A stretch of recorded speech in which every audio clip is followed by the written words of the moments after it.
Have you ever experienced this lack of time within a day? Lack of organization, time management, not enough multitasking? I do, a lot. So that's why we have decided to make this video with my friend Annie to teach us how to be better at time management. Let's go. Annie, I'm so happy to see you today on this set of the Micka show. Let me touch you. Same here. Thank you, Micka, for inviting me on the show. You're always welcome. And Annie, you have a superpower that I admire about you. You know what it is? Time management? Time management and how you deal with all the tasks that you do. That's why we are here today, to discover all your secrets and all your tips. But first of all, I was wondering, what is your natural relationship to time? Okay, so a lot of people who know me now might not think so, but I'm naturally disorderly, a bit chaotic. I do things on impulse, a night owl, and also a procrastinator. So hopefully this gives hope to those who, like me, have to fight against those natural tendencies. I'm like this. I'm actually like this. So it's good to meet you. Like you're like a prophet of time management. But right. Last time we met, you told me that the secret is actually to switch from being a night owl to become an early riser. Right. Can you tell us a little bit more about this? Yes. Just backtracking a little bit. My transformation has been taking place over a few years from the disorderly, chaotic procrastinator self. I started with compartmentalizing my orderliness in areas of my life that needed it most, such as my studies or my work as a lawyer in the law firm. And so one of my latest transformations, as you mentioned, took place in the last year when I started BNI, which is a Business Network International, a business networking group, which meets weekly at 6:30 a.m. So late. Yeah, 6:30 a.m. at the crack of dawn. I wasn't sure if I could make it happen myself, but once I put in my schedule, I committed to it. I did it, and I've been doing it since April of last year.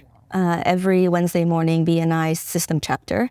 And it's opened a whole slot in my schedule, the early morning slot that's been very productive, focused, and very few interruptions. And being a night owl, in my experience, those morning hours are so much more productive than the night owl hours that I tend to waste, because after a long day, I'm tired. I don't have a lot of ability to self-control anymore. You have limited self-control at the end of the day. And I tended to waste those hours. But now that I'm waking up early, I'm waking up early across the week. So I'm naturally waking up early, going to sleep early, and I'm able to about 5:30, 6. Yeah, naturally, even if I don't have anything at 6:30. About 6. Yeah. So I'm able to schedule in events or meetings during that time. So for example, I have a Friday morning networking, coffee networking at 8 a.m. You can schedule in breakfast or coffee with friends or business colleagues. And then you can also schedule networking events. Wow. But Annie, I was wondering, so you took a decision to wake up early because of the BNI meetings. Yes. But then you also told me that you have some tools to help you, to remind you about your engagements, about your daily routine. What do you use daily to support your new system? Okay, it's very simple. Nothing earth-shattering at all. Okay, so my first tip is put everything in your calendar. So I use a combination of the Google Calendar and a Zalo reminder and an executive assistant. That's the real secret. And an executive. But for us mortal people who cannot afford Google Calendar. Google Calendar, you guys can all afford. Okay. Yes, exactly. And a Zalo reminder, and half an hour before, however much time it takes you to prepare for that event. Wow. So I religiously do that because otherwise you double book yourself. You don't know if you have conflicts, or you don't know if you have enough time to prepare. How does it compare against other deadlines and other things you're doing? Just put it in so you don't forget, and you don't forget and stand up your friends or a meeting. Put it in religiously as soon as you make the appointment. Okay, that's one tip. The other tip is routines. Yeah. Okay, make rules for yourself and commit to them. So overall, what is time is like money. Time is your most valuable asset. So how do you spend it? So for me, it's family, work, and then social. And I spend my time sort of in that order. Basically, my second tip is to set a routine and commit to it. For example, friends are very important to me. So I made a commitment about 9 months ago to, have a BQ and friends lunch every Tuesday. Like clockwork at 12 noon. I think I've canceled it maybe twice since we started. And it really is a way to bring friends together. Whoever, a lot of people can't make it, but a lot of people can. And it's a way to really put into your schedule and make it happen. Wow. It seems so easy. Yeah, I know. It's easy, but you need to commit. And second, have not a support system, but tools. Tools. Yes. The last advice is aim for weekly if possible. It's not as often as you think it is. Consistency is key. You have 52 weeks in the year. Even if you aim for weekly, there will be holidays. There'll be times when you're sick. There'll be days when the other person has a conflict. There'll be days when you're out of town. And so naturally, a few of those weekly meetings or sessions or whatever it is falls through. But if you aim for a weekly, you will be able to do it enough times to, at the end of the year, have made significant progress in that area, whatever you're trying to achieve with that weekly block of time. Annie, do you have any specific advice when you come to attending events? Scheduling them in, whether it's morning, lunch, afternoon, evening, night, scheduling them in and doing them consistently. But also, you don't have to attend the entire event, as long as you make it clear to the organizer. So I find that coming early or on time is perfect for example, to a networking event or a social event is perfect. Why? And because you meet the early birds, you meet the people who there are only a few people, so it's not crowded, it's not loud. You get to meet everyone else and talk to them and connect with them, those who came early. And it's easier to talk and make actual connections. And then as people come in, people start coming in and meeting friends and then Alcohol. chatting in their circles and cliques. And it actually becomes harder through the course of a night or an evening event to have quality conversations. And so what I do is I come early and then I leave in about 2 hours. And that's usually about halfway mark through an event. And then I come home, I'm not overtired. And I've made a few good connections during that time. I think it's very wise, the fact that you say to limit the time. Limit the time when you come to an event, so you also give the whole energy that you have. That's right. You're very aware, and then boom, you move to something else, family time or like date time with girls, whatever. Right. So I think it's very wise that from morning to evening, Yes. you have like time slots and you feel them very religiously, like you said. Yes.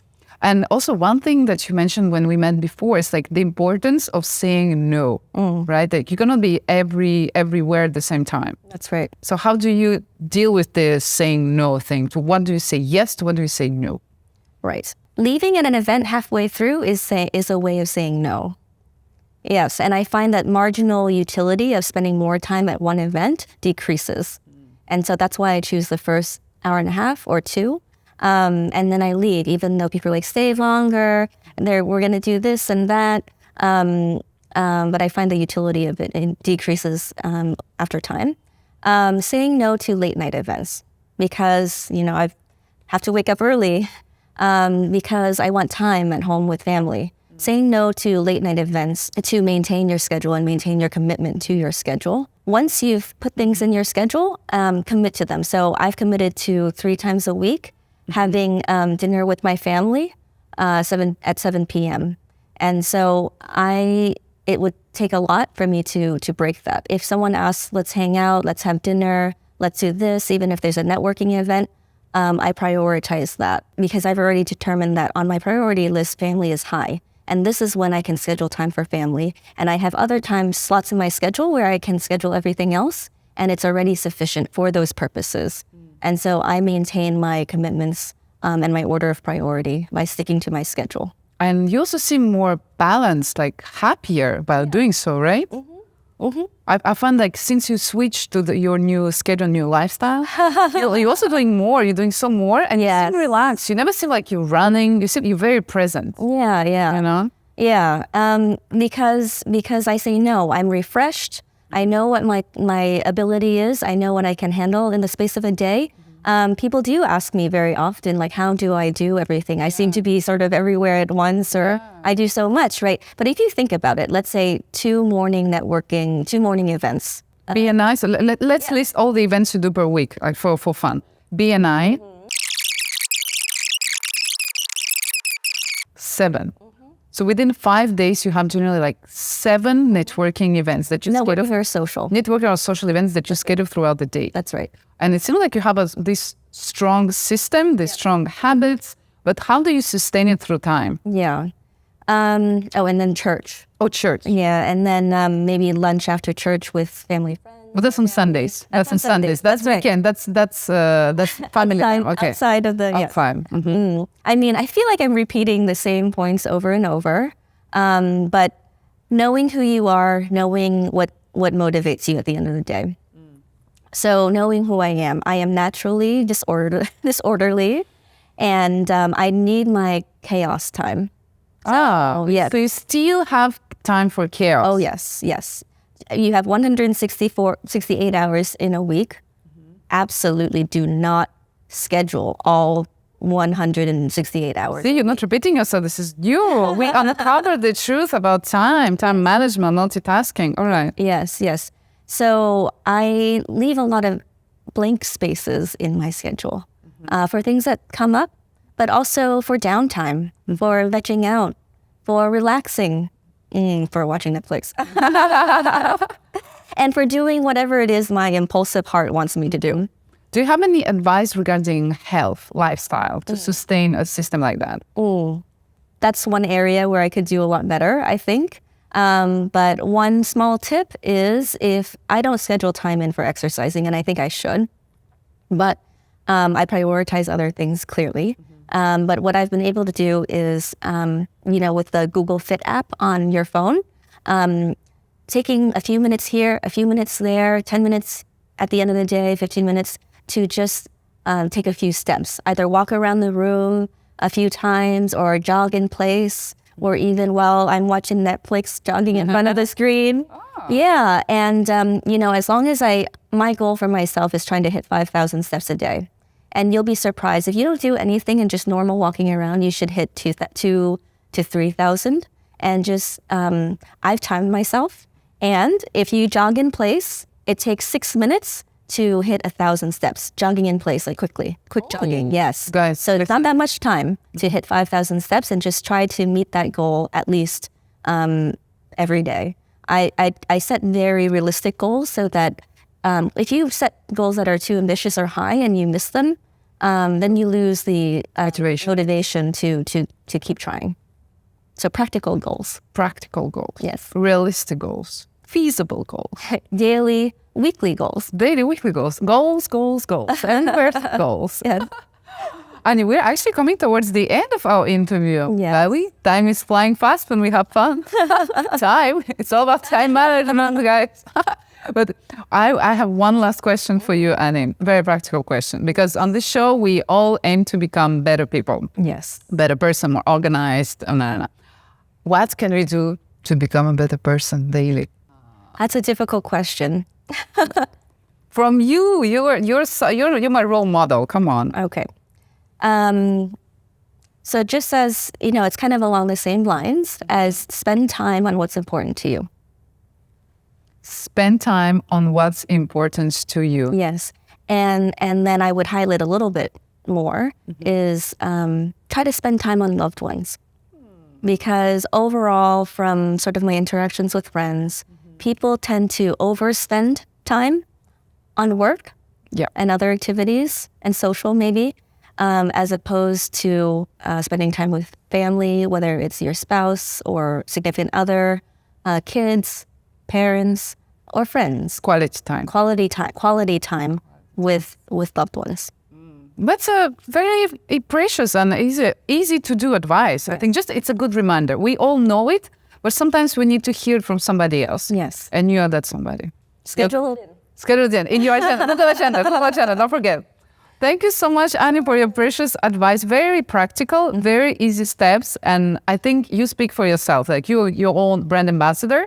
When we meet you, we see you glowing, you're always smiling, joking around. I think that can inspire people to become more serious about their time management. Yes, I hope so. I'm still a work in progress, but scheduling things in will help you be very productive. It will help me for sure.